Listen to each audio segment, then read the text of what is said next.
Good afternoon, Hawks. I am Alex Windsor. And I'm Sean Powers. And we are the Data Dudes. On today's show, we are going to be starting up a new series called Teacher Athletes. In this brief series, we'll be taking a look at some teachers who are not only fantastic students, but also phenomenal athletes back in the day. First up, we'll be taking a look at a current athlete, our close personal friend, Mr. Jeremy Every.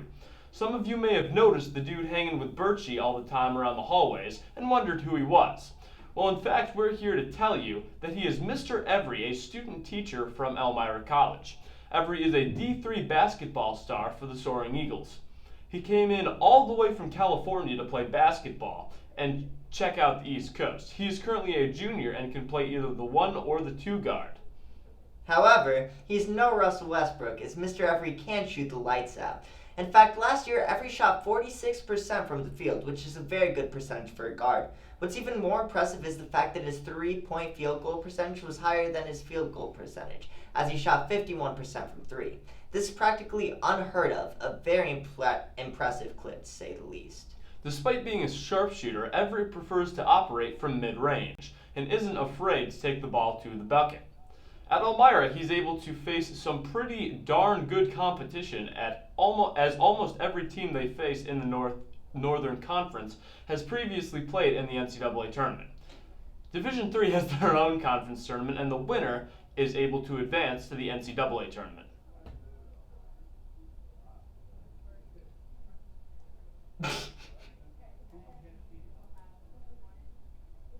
Excuse us, we're having some technical difficulties here.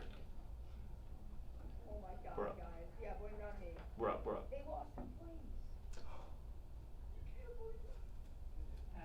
Alright, this past year, Elmira unfortunately wasn't able to win the tournament. However, on senior night, the number 2 team in their conference, Nazareth, came to their house and with a win would be able to host the tournament. However, Mr. Every and his teammates had other plans, as they were able to upset them, making them lose home court advantage. In that game, Mr. Every came up big and went 10 of 10 from the charity stripe, finishing with 15 points total. I found this extremely interesting considering a good friend of mine, Jordan Haggard, recently signed with Nazareth to play hoops.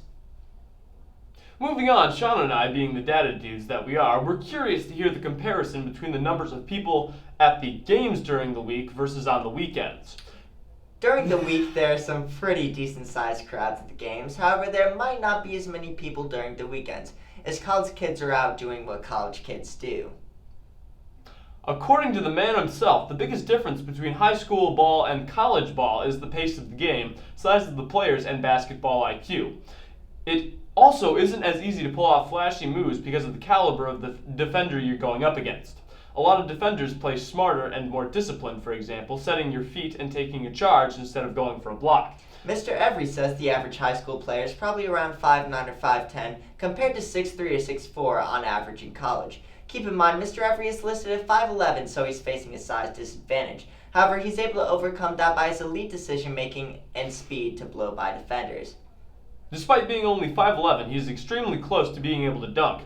His handle is so tight that he has the ball on a string. He is arguably the best handle on the entire squad. One of the best highlights came during his sophomore season, and it was so good he actually made the news for the top 5 plays of the week. He was driving middle going left and hit the defender with a nasty spin move, making the crowd go crazy, and then finished with a nice little lay-in at the rim. I wish I could explain it all I want, but let's just show you guys the clip.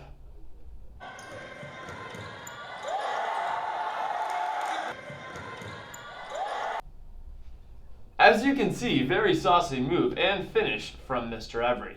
Now, I'm sure you guys are all wondering what he averages, and since Alex and I are the data dudes, let's dig into some stats. The first stat we found to be fairly interesting was the difference in scoring between high school and college. In our boys' games, each team will score anywhere from 35 to 50 points on an average night. That's very low compared to the typical 80 to 90 points per game you see at Elmira's games. If you think that's a lot of points, you're in for a surprise. In Mr. Every's sophomore year, there was an extremely high-scoring game between Elmira and St. Lawrence. And when I say it was extremely high-scoring, I mean it. On December 16, 2017, Elmira beat St. Lawrence with a whopping score of 111 to 100. Mr. Every played 31 minutes in the game and chipped in with 15 points. This was one phenomenal game for Mr. Every, as he had quite the season as well. In just over 20 minutes in the game, he averaged 10.7 points, shooting an impressive 49% from the field. He also had around 3 boards to go along with 2 assists per contest. He made 5 out of every 6 free throws, giving him an impressive free throw percentage of 83.3. This was a big jump for Every compared to his freshman year, where he averaged 4.6 points, 1.9 rebounds, and 1.4 assists in 17.4 minutes a game. These stats are cool and all, but Sean and myself like to dig deeper. Mr. Every was awarded Empire 8 Rookie of the Year on November 28th. Rookie of the Week. I apologize. He appeared in 14 games as a rookie, starting half of them. He recorded 12 points on 2 different occasions. One game, Every saw the floor for 36 minutes and took advantage of the opportunity, finishing with 11 points, a season high, tying 3 assists and 3 rebounds. This is quite impressive that he put up these numbers in 36 minutes because his season averages his sophomore year were almost identical to this in less than 15 minutes. Now, all of this might seem like rainbows and sunshine, but being a student athlete is hard. On occasion, Mr. Every will have practice at 6 in the morning, which of course is no fun, but it doesn't end there. He then has to go to class, maybe throw in a road game that day, and he might not get back to campus until the day after. And then on top of that, he has to go to class. Mr. Every does see his basketball career benefiting him going into his teaching career. Throughout his college career, I apologize, Sean. You're good, Alex. He thinks he's become a better leader, better communicator, overcome adversity, become more disciplined, and gotten used to being held accountable for his actions, not only on the court, but off it as well. Well, that's going to be a wrap to our first segment of Teacher Athletes. This episode was a bit different due to Mr. Every not being a teacher quite yet and instead being a student teacher, but we figured it would be cool to make this episode during the time he's able to spend with us. Let us know if you enjoyed it on our Twitter at CPP_TV or our Instagram at CPP.tv. I'm Alex Windsor. And I'm Sean Powers. And we are the Data Dudes.